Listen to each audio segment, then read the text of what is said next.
ये महापुरुषों की वाणी। हम तुम्हें एक ऐसा मार्ग बताते हैं जिस मार्ग में चलने से बहुत जल्दी आप ईश्वर के समीप पहुंच जाओगे। वो नाम जप करते हुए किसी से और ईश्वर से भी कोई चाह ना रखना, बहुत जल्दी भगवत प्राप्ति हो जाएगी। हम तुम्हें एक ऐसा मार्ग बताते हैं जो चलने पर बहुत जल्दी भगवत साक्षात्कार करा देता है। किसी से भी और ईश्वर से भी कोई चाह ना रखो, बहुत जल्दी भगवत प्राप्ति हो जाएगी। नाम जप करते हुए कोई चाह न रखो, बहुत जल्दी भगवत प्राप्ति हो जाएगी। और याद रखना, जो नाम जप करता है ईश्वर से कोई चाह नहीं रखता, तो ईश्वर उसकी ऐसे चिंता करता है जैसे छोटे बच्चे की माँ चिंता, किस समय उसको बाल भोग देना, किस समय उसको दुग्ध पान कराना, किस समय उसे स्नान कराना। ये माँ की चिंता है, ना कि बालक की, जो ना किसी से चाहता है ना ईश्वर से चाहता है, खूब नाम जप करता है, उसे बहुत जल्दी भगवत प्राप्ति हो जाती है। निष्प्रयोजन भार स्वरूप उनका जीवन होता है जो भजनहीन होते हैं, बिल्कुल बेकार मरा जीवन। क्या मुर्दे का जीवन है। इतना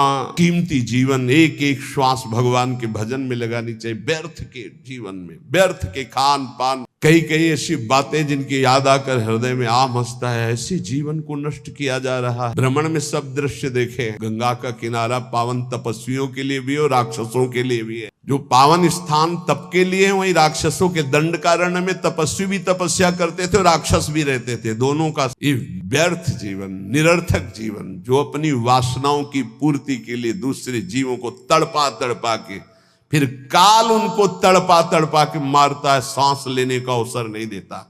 इसलिए निष्प्रयोजन भार स्वरूप मानो जीवन मत जियो। कीमती जीवन है। जिनका भोजन पवित्र है, उनके विचार पवित्र हैं, वही एकांत में ईश्वर अर्पण बुद्धि से अपने समय को व्यतीत करते हैं। कार्य करते हुए एकांतिक अर्थात अंदर चिंतन चल रहा है, ईश्वर अर्पण। सात्विक भोजन भूख की अपेक्षा कम खाओगे तो भजन बहुत जोर का होगा। लौकिक प्रतिष्ठा बढ़ने लगे तो भगवान से प्रार्थना करो कि आपका स्मरण न छूटने पावे, लौकिक प्रतिष्ठा में महत्व न होने पावे। जानबूझकर सुख सुविधाओं का त्याग करके जितनी कम वस्तुओं का सेवन कर सको, कम पैसे वाली वस्तुओं का, उतना ही तुम्हारा ईश्वर के प्रति प्रेम बढ़ेगा। ईश्वर इच्छा को जानने वाला ही महात्मा होता है। जोई जोई प्यारो करे सोई मोई भावे, मेरे प्यारे की क्या इच्छा है ये महात्मा जानता है। अन्याय से प्राप्त वस्तुओं को पाने वाले के सारे करण पाप लिप्त हो जाते हैं। अंतःकरण, बुद्धि, मन, चित्त, अहंकार, वो इच्छा ना होने पर भी दूषित अन्न के कारण पाप इच्छा प्रकट होकर उससे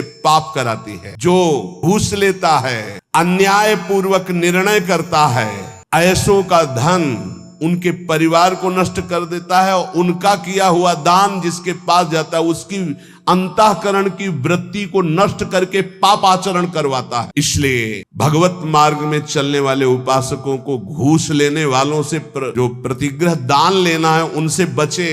खूब खुली बात है। ये जो अन्याय अधर्म करना पैसे के बल से सीख गए हैं, अपने पद का दुरुपयोग, ऐसे लोगों से जो दान लिया जाता है, ऐसे लोगों से जो अर्थ लिया जाता है, वो केवल पाप विचार बढ़ाता है, पापाचरण बढ़ाता है। इसलिए बहुत सावधान। देखा महाप्रभु चैतन्य देव से जब महाराज प्रताप रुद्र बड़े महाभागवत थे, उनके दर्शन करने की बात सामने रखी गई कि वो दर्शन करने आना चाहते, तो उन्होंने कहा तुमने क्या समझ रखा है, एक मैं वीतराग सन्यासी में राजा के दर्शन के उनके लिए दरबार में जाऊं या उनको यहां बुलाऊं, मुझे क्या आवश्यकता है। नहीं, राज दर्शन भी निषेध।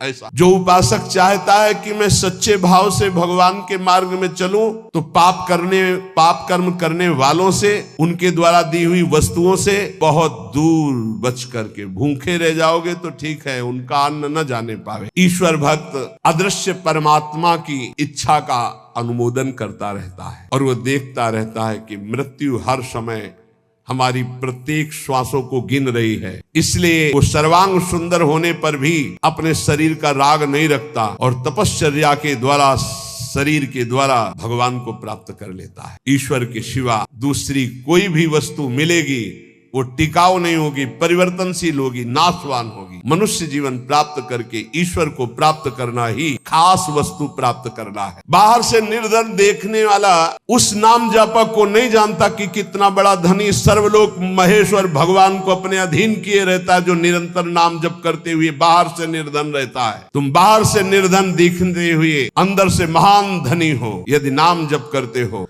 और ये बाहर से जो धनी दिखाते हैं अंदर से खोखले हैं, इनके पास अहंकार गर्व के सिवा कोई सच्चिदानंद बात नहीं है। इसलिए ईश्वर का अवलंबन अर्थात भगवान की शरणागति, ऋषि मुनि भक्त जनों के द्वारा जो दिए गए वचन, उनका मनन, खान पान पवित्र जगह से, हिंसा और निंदा करने वालों से बिल्कुल बचो, उनका कोई भी शब्द या भोजन या संग ना आने पावे, निषिद्ध विषयों से दूर रहो, कुछ भी भोगने की इच्छा उठे उसको दबाकर रौंद डालो, ये तब भगवत प्राप्ति की योग्य बनता है। जो महात्मा आचार विचार परायण होकर धर्म में चले हैं उन्हीं के अनुसार चलो। सत्कार्यों में स्थिति प्राप्त करने के लिए उन महात्माओं का अनुसरण अत्यंत आवश्यक है। इस जगत में प्रभु के समान कोई सच्चा सहायक नहीं है। मूर्तिमान प्रभु के सहायक स्वरूप ये महापुरुष जन है, इन्हीं का आश्रय ले लो, इन्हीं के पीछे चलो तो सतमार्ग का दर्शन हो जाएगा। सतमार्ग पर चलाने के लिए ही पहली पीढ़ी जो हमारे गुरुजनों की है उसका अनुसरण करना है। महाजनों गतेन सपंथा, संसार केवल फंसाने वाला है, महापुरुष ही केवल मुक्त करने वाले। कल एक भगत कह रहे थे, हमारे पिताजी ने कसम खवाया कि वृंदावन गए तो तुम्हें हमारी कसम है, हमारा मरा मुख देखोगे। कसम का मतलब बोले आपको गाली देते हैं। हम कहा धन्यवाद, कम से कम गाली दे रहे, साप तो नहीं दिया। दक्ष ने साप दे दिया नारद जी को, नारद जी को साप दे दिया। कब? जब उनके पुत्रों को बाबाजी बना दिया। भगवान के मार्ग में जब प्रशस्त कर दिया दक्ष के पुत्रों को, तो दक्ष जी ने जल हाथ में लिया। जब नारद जी गए तो ये नहीं पूछा कि क्या हालचाल, कहा मैं साप देता हूँ। हमारे पुत्रों को भगवत मार्ग में लगा दिया, तुम 2 घड़ी से ज्यादा कहीं जिंदगी में टिकी ना पाओ। 2 घड़ी का मतलब होता है 48 मिनट। बोले इतने में तुम बहुत बड़ा काम कर देंगे, 48 मिनट में तुम बाबा जी बना देंगे। भगवत मार्ग के पति बोले आपके प्रवचन सुनकर हम माला जप करते हैं, वाणी पाठ करते हैं, थोड़ा तिलक लगा लेते हैं वृंदावन की, तो वो कहते हैं हमारे लड़के को बर्बाद कर दिया इस नाम लेके। तो बात सही है, जो अपनी श्वासों को व्यर्थ में बर्बाद करते हैं, शराब पीते हैं, मांस खाते हैं, बेविचार करते हैं, गंदे आचरण में चलते हैं, क्या कैसे माता पिता हैं इस बात के लिए राजी हैं कि मेरा बेटा नरक जाए, इस बात के लिए राजी है कि मेरा बेटा गलत आचरण करे, और वही शराब पी के जब आवे तो 2-4 मुझे थप्पड़ मार के घर से बाहर करे, ये आचरण। अगर माता पिता को भगवान मानकर उनकी सेवा करो। वो कह रहा था कि आप अपराध भर हमको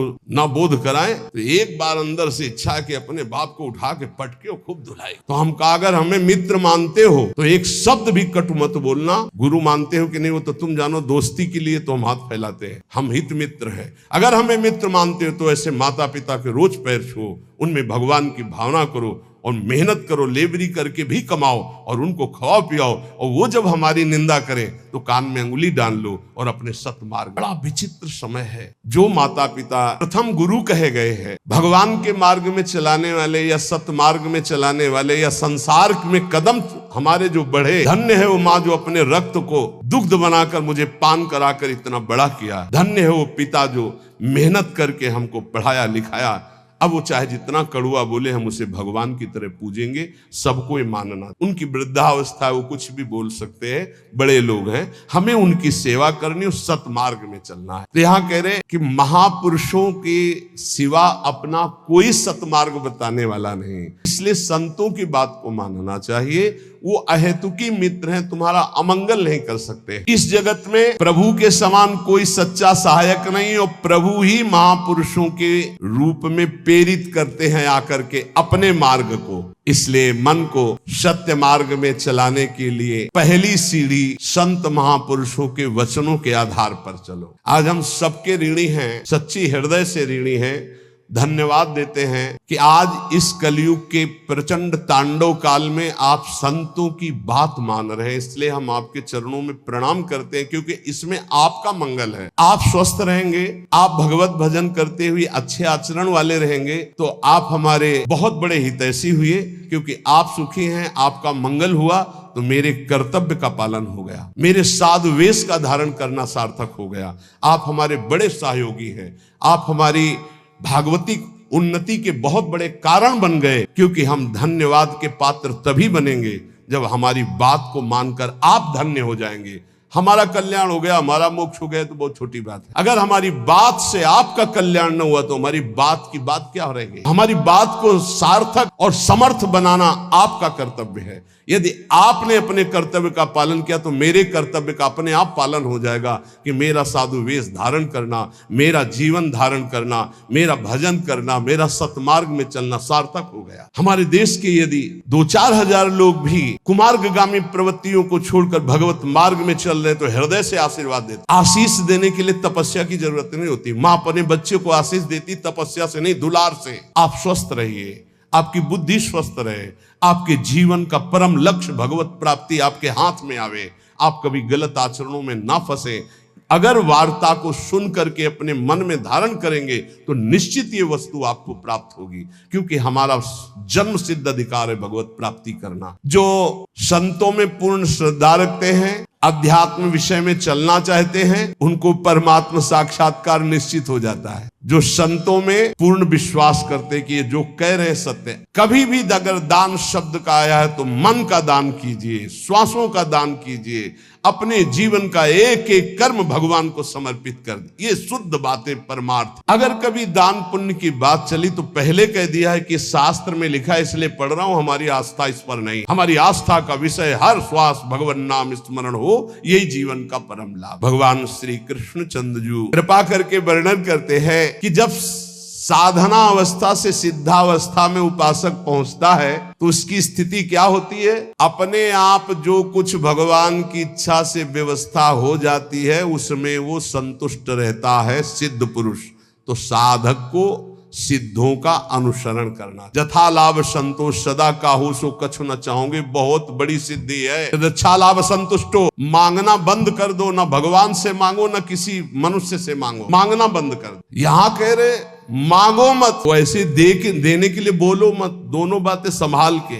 भगवान की इच्छा ऐसे कर दिया, नहीं आया तो बोलना नहीं। कभी तुम बोलो मत और कभी तुम मांगो। ऐसे बोलने से अपराध लगता है और ऐसे मांगने से अपने इष्ट की निष्ठा जाती है। और बोल दिया तो कर्जा समझ लेना, और मांग लिया तो आश्रय छूट गया, ये बात समझ लेना। दोनों को अपनी अपनी निष्ठा में रखना है। ना मांगना है और ना देने के लिए बोलना है। ऐसे दे दो, कोई जान नहीं पाया। जैसे हरि रखते हैं वैसे रह जाओ और उसका एहसान मत मानो देने वाले का, तो दोनों का परमार्थ। बिल्कुल ये हम विनोद में बहुत खास बात बता रहे हैं। कभी संतों से, कभी भगवान के सामने, कभी ऐसे जैसे एक आए थे कि हमने कहा था कि हे हनुमान जी हमारा काम हो जाएगा तो आपको मंदिर बनवाएंगे। तो काम तो हो गया महाराज, मंदिर नहीं बना तो हमारी दुर्गति होगी। हमका पक्की इसमें कच्ची नहीं होगी।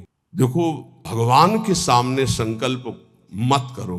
अगर आपको कोई मांग रखनी, देखो सत्संग सुलझाव का है। सत्संग मतलब सुलझन। हमारे बाप हो, हे प्रभु मुझे ये चाहिए, जैसे अपने मम्मा पापा से मांगते तो कैसे मांगते हैं? हमें चाहिए। उनको हम ये थोड़ी कहते हैं कि हमको ये दे तो तुम्हें हम ये ले आएंगे, तुम्हें वो ले आएंगे, तुम्हें ऐसा प्रलोभन देते हैं क्या? थपड़िया देंगे माता पिता। हमारा बच्चा हमको प्रलोभन देता है, जाल में फंसाना चाहता है। ऐसे थपड़िया जाओगे अगर प्रभु को प्रलोभ। और अगर बड़े दाता बनते हो कि मंदिर बनवा देंगे तो भी काम हो गया, बनवाओ मंदिर। नहीं बनवाओगे तो फिर भगवान का जो विधान है वो आपको फिर परेशान करने लगे। कभी संकल्प मत करो, कभी भगवान के मंदिर में कुछ वादा मत करो, कभी संतों के पास कोई वादा मत करो। वादा करो तो फिर अक्षरशः पूरा करो, नहीं मत करो वादा। अपनी मांग रख दो। संत हैं पिता के समान हैं, प्रभु हैं परम पिता के समान हैं, हनुमान जी हैं हमारे गुरु भाई हैं, हमारे मित्र हैं, हमारे इष्ट के प्रेमी हैं। अम्मा तो अम्मा है जगदम्बा, उनसे क्या कहा है? उनसे मांग लो, उनसे क्या कहले कि आपको चुनरी उड़ा देंगे, चुनरी की कमी है? अरे जिनके दूल्हा भगवान शंकर उनके चुनरी कमी। विश्वात्मा भगवान अम्मा हो, आप हमें दे दो। हमारे मन में लालसा जगी। अब बेटे हो तो कुछ तुम्हें आवश्यक है तो आप भाव अपने अर्पित कर सकते हो माँ के समान। लेकिन मांगना और वादा करना ये दो बातें नहीं। आज सत्संग में बात बैठा लो। ना भगवान के सामने ना कभी संत के सामने कभी वादा मत करो कुछ देने का। तुम्हारे पास जो कुछ है वो गुरुदेव का इष्ट का है, क्या दोगे? अगर वादा करो तो उसे भूलो मत, निर्वाह। दूसरी बात, मांगो मत, वो सर्वज्ञ है, अपने आप पूरा करे। जैसे भगवान परिस्थिति दे रहे उसमें संतुष्ट रहो। द्वंद्वातीतो विमत्सरा, किसी भी द्वंद्व का तुम्हारे ऊपर कोई प्रभाव ना पड़े। जैसे मान है, अपमान है, अनुकूलता है, प्रतिकूल। कल एक अपने यहाँ तो बहुत बड़ी कृपा होती है, हर प्रकार के उदाहरण मिलते रहते। कल एक भगत जी ने कहा जब अनुकूलता रहती तो हमें पातिव्रत धर्म भी याद रहता है, सब याद रहता, जब प्रतिकूलता आती तो सब भूल जाते हैं। इसको कोई भक्ति कहते हैं? अनुकूलता में तो सब जय हो बोलते हैं, जब प्रतिकूलता में जय हो बोलो तब तो तुम्हारी भक्ति रही। द्वंद्वाती तो अनुकूल प्रतिकूल, मान अपमान, लाभ हानि, दुख सुख में बराबर जिसका भाव रहता है वो सिद्ध महापुरुष होता है। साधक को बराबर भाव रखने की चेष्टा करनी चाहिए। विमत्सरा, किसी के प्रति ईर्ष्या मत रखो। ईर्ष्या बहुत हानिकारक है। ईर्ष्या में बहुत बड़े बड़ों का पतन होते देखा है। ईर्ष्या बहुत जल्दी नाश कर देती है, इसलिए ईर्ष्या दूसरे के प्रति होने का मतलब अपना नाश करना। समा सिद्धाव सिद्धो च, साधन में चल रहे हो, लाभ मिले ना मिले, आपका साधन सच्चिदानंद में, निराश होने की जरूरत नहीं है। बहुत ध्यान से सुनना, नहीं तो ये आने लगता है कि हमारा इतना समय हो गया भजन करते, कोई लाभ तो हमारे को मिला नहीं। देखो, गुरु कृपा से कभी तुम्हें लाभ नहीं दिखाई देगा, गुरु कृपा से। और जब लाभ दिखाई देने लगे तो जान लेना अकृपा आ गई। क्यों? अहंकार के बिना लाभ का अनुभव नहीं होता। जब अहंकार आता है तब लगता है मेरे में सद्गुण आ गया, और जब दैन्यता आती तो बड़े बड़े सिद्ध महापुरुषों को देखा, कभी उनको ये अनुभव नहीं होता मैं प्रेमी हूं, मैं भागवती हूं।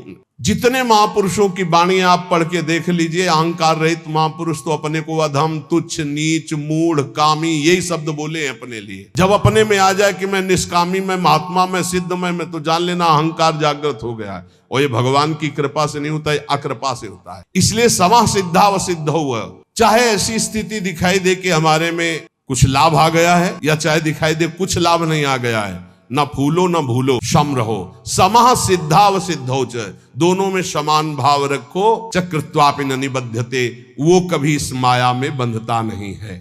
आगे भगवान कह रहे, किसी के भी संग का कोई भी रंग ना चढ़ने पावे, उसे सिद्ध पुरुष कहते हैं। जित संग दोषा, चाहे वो घोर पापी हो, नीच हो, व्यभिचारी हो, दुराचारी हो, नाना प्रकार की भोग सामग्री, बहिर्मुख पुरुषों का सब कोई फर्क नहीं, वो अपने रंग में है। जो रही मुत्तम प्रकृति का कर सकत कुसंग, चंदन विष व्यापत नहीं लपटे रहत भुजंग। क्यों? क्योंकि वो परमात्मा भाव में स्थित है। गत संगस्य मुक्तस्य, वो मुक्त हो चुका है, इसलिए कोई भी संग उसके ऊपर प्रभावित नहीं। ये मुक्त महापुरुष की पहचान होती है, कोई भी संग उसके ऊपर प्रभाव नहीं डाल सकता। काम का, क्रोध का, लोभ का, मोह का, मद का, मत्सर का, कैसा भी संयोग आ जाए उसके ऊपर कोई प्रभाव नहीं। स्वात्मा रामम विषय मृग तृष्णाम भ्रमयति, मुक्त पुरुष कभी विषय मृग तृष्णा में भ्रमित नहीं होता। कैसी भी क्रिया का संयोग बन जाए, कैसे भी पदार्थ का संयोग बन जाए, कैसी भी घटना आ जाए, कैसी भी परिस्थिति आ जाए, कैसी भी व्यक्ति के सामने उपस्थिति हो जाए, उसके ऊपर कोई फर्क नहीं पड़ता। गत संगस्य, जो बांधने वाला है जन्म मृत्यु का बंधन है, वो देहाभिमान है, वो उसका नष्ट हो चुका है। इसलिए किसी भी तरह का कोई भी विकार उसके अंदर हावी होता ही नहीं है। इसी स्थिति को वो भोग की सामग्री के बीच में भोग में दिखाई दे रहा है, लेकिन वो भोग में नहीं है। वो कर्म करते हुए भी कर्म से रहित है। वो देखते हुए भी देखता नहीं, सुनते हुए भी सुनता नहीं, बोलते हुए भी बोलता नहीं, खाते हुए भी नहीं खाता है, क्योंकि वो मुक्त महापुरुष है, देहाभिमान रहित है। लोक संग्रहार्थ उसके धर्म कार्य हो रहे हैं, लेकिन उनका कोई फल नहीं है। वो असंग है। क्यों? बोले मुक्तस्य है, वो मुक्त पुरुष है। तो साधक को इसका अनुसरण करना। किसी का प्रभाव हमारे ऊपर तब नहीं पड़ेगा जब हर समय हमारे अंदर भगवत चिंतन चलेगा। राधा राधा राधा राधा, अब कोई फंसा नहीं सकता। नाम जितना धीमे होता चला जाएगा उतना गाढ़ चिंतन विषयों को होने लगेगा। नाम छूटेगा, क्रिया बन जाएगी। 1 सेकंड लगता है अपहरण करने में बुद्धि को। इन विकारों ने इतना अधिकार जमा रखा, 1 सेकंड में बुद्धि को अपहरण कर लेंगे, जो निर्णय ही नहीं कर पाएगी। नाम न छूटने पावे। असंगो अहम पुरुषः, ना कभी कोई मुझे बांधा था, ना कोई बांध सकता है। ये अनुभव हो जाता है सिद्ध महापुरुष। किंतु असंग होते हुए उसने संग जिसने कर रखा है शरीर का, इंद्रियों का, मन का, बुद्धि का, अब उसके ऊपर प्रभाव पड़ेगा पदार्थ का, परिस्थिति का, व्यक्ति का, घटना का, सुख का, दुख का। और जिसने शरीर, इंद्रिया, मन, बुद्धि से अपने को असंग देख लिया, उसके ऊपर कोई प्रभाव नहीं पड़ेगा। उसे ही मुक्त पुरुष कहते हैं। कोई मेरी मनचाही करे या मेरे मन के विरुद्ध करे, कोई फर्क नहीं पड़ता। किसका? जो शरीर, इंद्रिय और मन से अलग हो चुका है। अलग क्या हो चुका है? वो तो अलग था ही। हाँ, अनुभव हो गया जिसको है। चाहे अकेला बैठा हो या हजारों के बीच में, शरीर स्वस्थ हो या रोगी, भोग बाहुल्यता हो या किंचन, मनचाही हो या मन के विरुद्ध, कोई फर्क नहीं पड़ता। तत्संगस्य मुक्तस्य, क्यों? क्योंकि वो अपने स्वरूप में स्थित है। वो किसी क्रिया या शरीर या मन या बुद्धि या चित्त या अहंकार या इंद्रियां, कामना, ममता, कुछ नहीं उसके हृदय में। लेकिन साधक के हृदय में सब होता है, साधक के हृदय में सब होता है, पर होते हुए भी वो नाम जप के द्वारा प्रवीण हुई बुद्धि के द्वारा अपने को बचा लेता है। मुक्त पुरुष की पहचान है कि वो विविध प्रकार के भोगों के बीच में रहते हुए भी किंचन मात्र विक्षिप्त नहीं होगा, किसी भोग का उसके ऊपर कोई प्रभाव नहीं पड़ेगा। ज्ञानावस्थित चेतसा, क्योंकि वो ज्ञानावस्थित हो गया है, वो अपने चेतन स्वरूप आत्म स्वरूप में स्थित हो चुका है, भगवत स्वरूप को प्राप्त हो चुका है। और साधक का कार्य है इस जड़ शरीर से अपना संबंध अलग मानकर भगवत स्वरूप में स्थित होना। उसके जितने कर्म है सब अकर्म होते रहते हैं,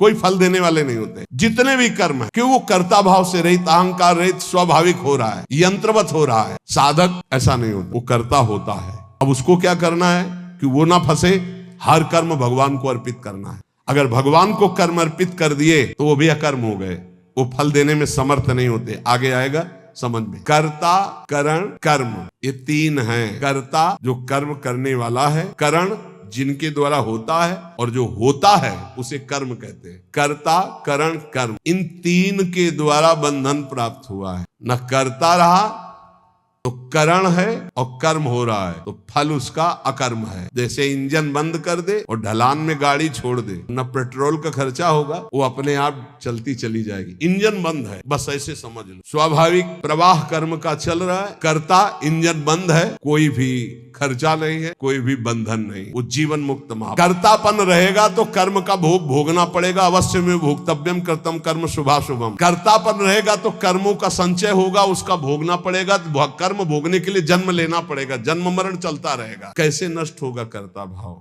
एक होता है ज्ञान से नष्ट होता है, एक होता है भगवत भाव से। हर कर्म बड़ी प्रवीणता पूर्वक भूलो मत, प्रभु को समर्पित कर दो, बच जाओगे, बच जाओगे। नाम जप करो, जो भी कार्य करो, सुबह जगने से लेकर शयन तक पूरे समय को भगवान को अर्पित कर दो। ये भागवत धर्म है, बचा लेगा आपको। मान लो जो त्रुटियां होगी वो भस्म हो जाएंगी कर्म समर्पण से। इसमें सब ब्रह्ममय हो जाए। अर्पण, जिससे अर्पण किया जा रहा है वो भी ब्रह्म, ब्रह्मार्पणम, और जिसमें अर्पण किया जा रहा है वो भी ब्रह्म, और जो अर्पण किया जा रहा है वो भी ब्रह्म। अर्पण, जिससे अर्पण किया जा रहा है वो ब्रह्म, और जिसमें अर्पण किया जा रहा है वो ब्रह्म, और जो अर्पण किया जा रहा है वो ब्रह्म। तो स्वयं ब्रह्म की प्राप्ति समाधि अवस्था को हो जाती। ये ज्ञान अपने को तो नहीं है, पर इतना जरूर है, हम में जो सामर्थ्य है वो भगवान की दी हुई। बिल्कुल सरल भाषा में आपको बता रहे, हमारे पास जो भी वस्तु है भगवान की दी हुई। हम जो भी कर्म कर रहे हो भगवान के लिए, वो सब कर्म भगवान को समर्पित कर देते तो हम भी भगवत स्वरूप हो, हम भी भगवत स्वरूप। बड़ा आनंद का विषय, बस इसे समझ,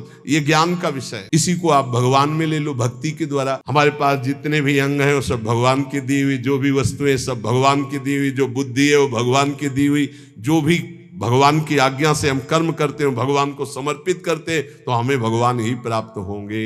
अन्य योगी लोग भगवत अर्पण यज्ञ का ही अनुष्ठान करते हैं, जो अभी बताया। दूसरे लोग योग ब्रह्म रूप अग्नि में यज्ञ के द्वारा जीवात्म स्वरूप से यज्ञ का हवन करते। ज्ञान एक भक्ति के द्वारा। देखो, दो में एक को तो अपनाना पड़ेगा, या तो ज्ञान के द्वारा देखो सब ब्रह्म स्वरूप, और या भक्ति के द्वारा। तीसरा कोई उपाय नहीं इसमें, नहीं, ये कर्म बंधन भोगना पड़ेगा। इसलिए हम बार बार कह रहे हैं। अच्छा, जैसे आगे चलकर फिर अर्पण करना नहीं होता। अर्पण करना तब तक होता है जब तक अपना कुछ बकाया रह जाता है, फिर इसके बाद अर्पण कुछ बचा ही नहीं। ये अर्पित, हृदय अर्पित। अब ये थोड़ी ही कि राधा वल्लभ अर्पणम मस्तु, कुछ रह नहीं गया अर्पण करने के लिए, तो करे क्या? समझ पा रहे हो? अभी आपके पास है इसलिए अर्पण करो, उसमें ज्ञान मत लगाओ। हमारी बात समझना। और जिनको हमारी ये बात समझ में आ रही है, तो अब अर्पण करने की कोई बची ही नहीं बात। क्या? जैसे हमारा तन अर्पित है, हमारा मन अर्पित है, हमारा जीवन अर्पित है। अब इनके द्वारा जो अर्पित वो उन्हीं का घर जाए, नौकर की कोई पेमेंट नहीं होती। समझ रहे हो? ये आत्मसमर्पण जिनका हृदय से हो गया, उनको कर्म समर्पण करने नहीं पड़ते कि यहाँ हो गया है सब अर्पण मस्तु, यहाँ सब अपने आप सरकारी है। घर जाए, नौकर की पेमेंट नहीं होती, चाहे वो बैठा रहे, चाहे फावड़ा चलावे, चाहे कुछ करे, उसका सब कुछ है। वो केवल कहने मात्र को सेवक है। वो स्वामी पर भी अधिकार रखता है। जो पेमेंट लेता है उसकी हर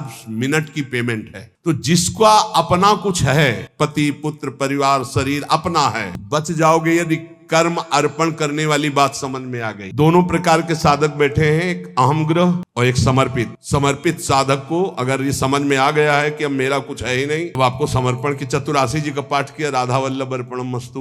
अब यहाँ कुछ अर्पणम मस्तु के लिए है ही नहीं, 84 जी गवाओ चाहे हल्ला मचवाओ, जितना बोलेंगे वो सब आपकी बात बोलेंगे। हम हंसेंगे तो हमारा भजन होगा, हम चलेंगे तो हमारी परिक्रमा होगी, बात करेंगे तो आपके स्तोत्र होंगे, क्योंकि आपके सिवा हमारा कोई है नहीं। जिनकी ऐसी भावना आ चुकी उनको अर्पण करने की जरूरत नहीं है, समझ रहे हो। और जिनको ये है, हे परमात्मा, हे भगवान, तो फिर अर्पण कर देना, क्योंकि अभी दूरी है वही अर्पण कर दें अपने आप को हमारे ऊपर। बस यही बात रह गई, समझ पाए। अब हमारा तो हो चुका, जो कुछ होना है उनकी तरफ से अर्पण करना रह गया। समझ में आ रही। हम जितने हैं जैसे हैं, बोले अधूरा अर्पण है, तो कह तो रहे हम जितने जैसे हैं हो चुका हमारी तरफ से, अब अपनी तरफ से कर लियो। अधूरे समझ में आ रहे ना, तो पूरे कर लियो। बोले कुछ अर्पण है कुछ नहीं अर्पण है, तो सब अर्पण कर लो। अब हमारी तरफ से ऐसे हो चुका है, कोई परवाह नहीं। अगर ऐसा है तो बोलने की जरूरत नहीं, राधा वल्लभ अर्पणम मस्तु, ये बोलने की जरूरत। अगर ये है कि अभी हमारा कुछ है तो पक्का बच जाओगे। हर कर्म प्रभु को अर्पित कर दो। इसमें कहने एक है कि वो सब कर्म भगवान को समर्पित करते हैं, भगवान की सामर्थ्य से, भगवान के द्वारा दी वस्तुओं से भगवत कर्म हो रहे भगवान। एक है ज्ञान के द्वारा। अब अपने अर्पणम मस्तु एक बार हो गई, अब बार बार नहीं होगी, गुरुदेव ने संकल्प करवा। अब जैसे कोई आपसे कहे कि अधूरा अर्पण है इसीलिए अनुभव में नहीं आ रहा है, तो आपसे हम सलाह ले रहे हैं क्या। अगर गुरु जी कह दे और श्री जी कह दे, और उनसे भी कहना है कि जानते हो ना अधूरा है, आप भी जानते हो ना अधूरा है, तो पूरा कर लो। हमारा जितना होना था हो गया, आप कर, हमारी तरफ से अब काम खत्म। देख लो अंदर से बिल्कुल हम वो बात कहते हैं जो मुक्त होना है, श्री जी से मिल जाना। अपने ऊपर रखोगे तो पूरी जिंदगी भर परेशान रहोगे, वो खेलते रहेंगे, तुम्हारी तरफ नहीं देखेंगे। जब जान लेंगे ना अभी हो गया इसका जितना होना, तो अपना प्रोसेस शुरू कर देंगे। शुरू करो प्रोसेस। हम जैसे भी हैं आपके हैं, वही हुआ पूरा सूरा, वही बलवान हो गया, वही पूरा हो गया। ऐसे ऐसे वही कर सकता है जिसने अपने तन वांग मनोभीरमले सोहम तो विवाश्रिता, हम आपके आश्रित हैं। अब आप पूर्णता अपनी तरफ से कर लीजिए, हमारी पूरी जिम्मेवारी उनके हाथ है। हमारी को मतलब समझ रहे हो, तो पूर्ण रूप से ऐसे इनका कुछ है उनके लिए कह रहे हैं। या तो दो मार्ग, या तो ज्ञान के द्वारा सब ब्रह्म है, और या तो भगवान को अर्पित